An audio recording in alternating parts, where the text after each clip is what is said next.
Hi, Tony here. So what does my favorite baseball player of all time have to do with delivering great customer service? Find out on today's episode of Customer Service Academy Live.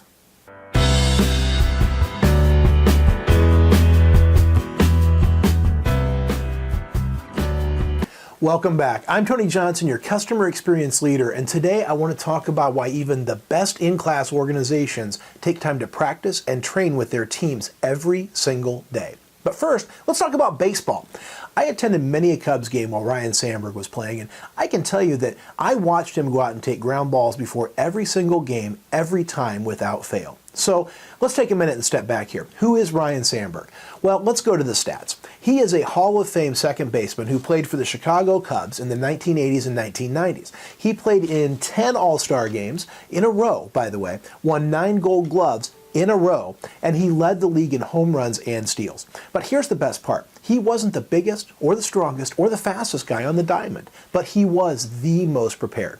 Rhino, as they called him, never let himself practice in a game. He practiced before the game. He went out, like I said before, and took ground balls before every single game. He studied hitters and made sure that he always was in the right position to field and turn that amazing solid double play. So what does that mean for us?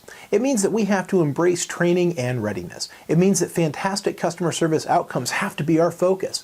It means that when people don't know how to do their jobs, they can really become extremely frustrated. We've all seen it out there. It can really make it hard for them to give guests that sincere smile or want to go above and beyond. It might even make them angry or uncomfortable, which can also be translated into poor service for their customers.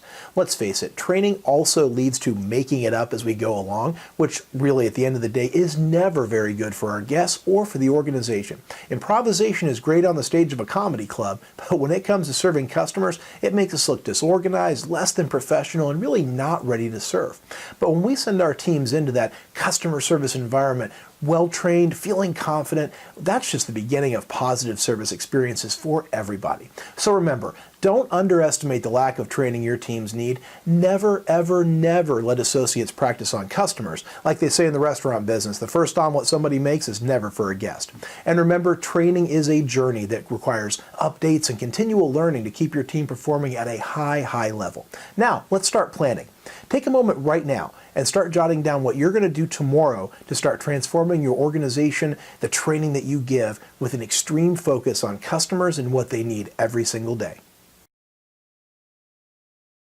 Great. I hope you jotted down lots of fantastic ideas. Thanks so much for tuning in today to Customer Service Academy Live. It was a pleasure taking a moment to discuss how my favorite baseball player taught me a little something about training and development.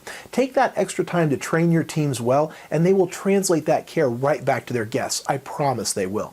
Until next time, I'm Tony Johnson, your customer service leader, reminding you to treat every guest like a cherished friend. Talk to you soon.